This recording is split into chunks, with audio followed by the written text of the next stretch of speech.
दोस्तों, आज आपके समक्ष प्रस्तुत है ताड़िका वध की कथा। महामुनि विश्वामित्र जंगल में शुभ आश्रम जानकर यज्ञ किया करते थे, लेकिन राक्षसी ताड़का एवं उसके दो पुत्र मारीच और सुबाहु उनकी यज्ञ में बाधा पहुंचाते थे। तब विश्वामित्र अयोध्या नरेश दशरथ के पास गए। राजा ने इनका आदर सत्कार कर इनका यहाँ आने का कारण पूछा।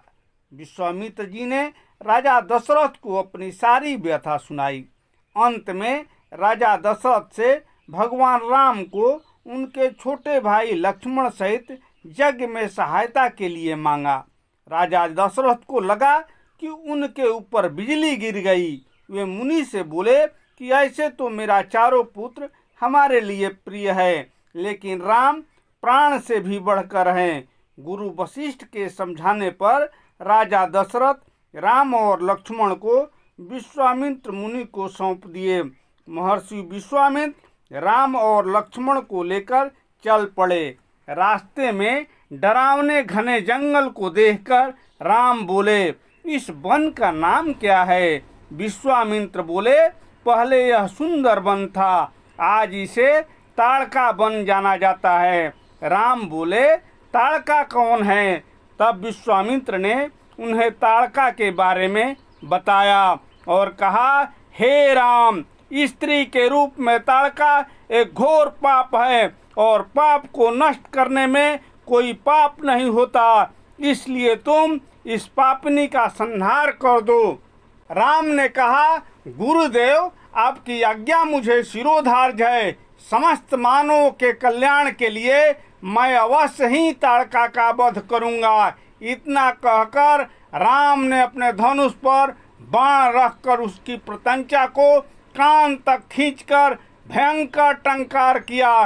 टंकार से उत्पन्न ध्वनि से समस्त वन प्रांत गुंजायमान हो उठा। वन प्राणी भयभीत होकर इधर उधर भागने लगे।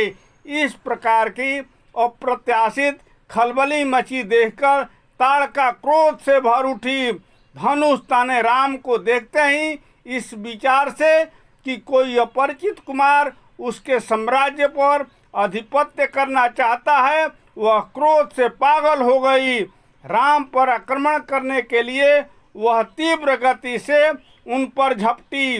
ताड़का को अपनी ओर आते देखकर राम ने लक्ष्मण से कहा, हे सौमित्र, ताड़ के वृक्ष जैसी विशाल और विकराल मुख वाली इस राक्षसी का शरीर कितना क्रूप है।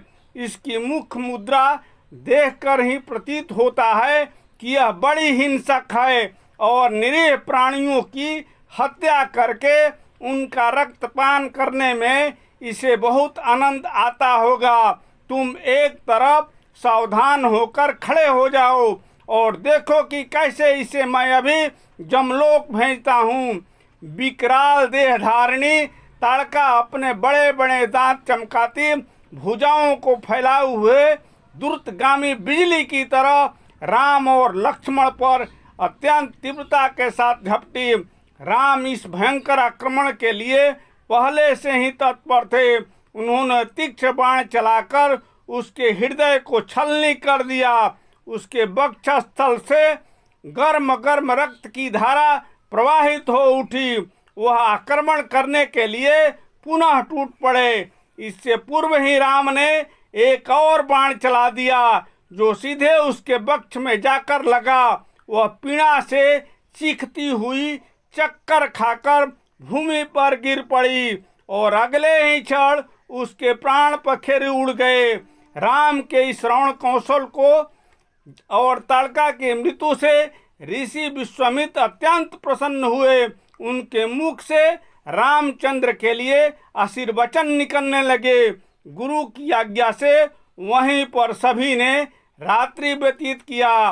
प्रातः काल उन्होंने देखा कि ताड़का के अंतंक से मुक्ति पा जाने के कारण उन वन की भयंकरता और विकरालता समाप्त हो चुकी है। कुछ समय तक उस वन की शोभा निहारने के उपरांत स्नान पूजन से निवृत्त होकर वे महर्षि विश्वामित्र के आश्रम की ओर चल पड़े। इस तरह ताड़का वध की कथा समाप्त हुई। फिर मिलेंगे एक नवीन कथा के साथ। तब तक कृपया मेरे चैनल को लाइक करें, सब्सक्राइब करें एवं अपने दोस्तों में शेयर करें एवं इसी तरह की आनंदप्रद कथाओं का लुत्फ उठाते रहिए। धन्यवाद।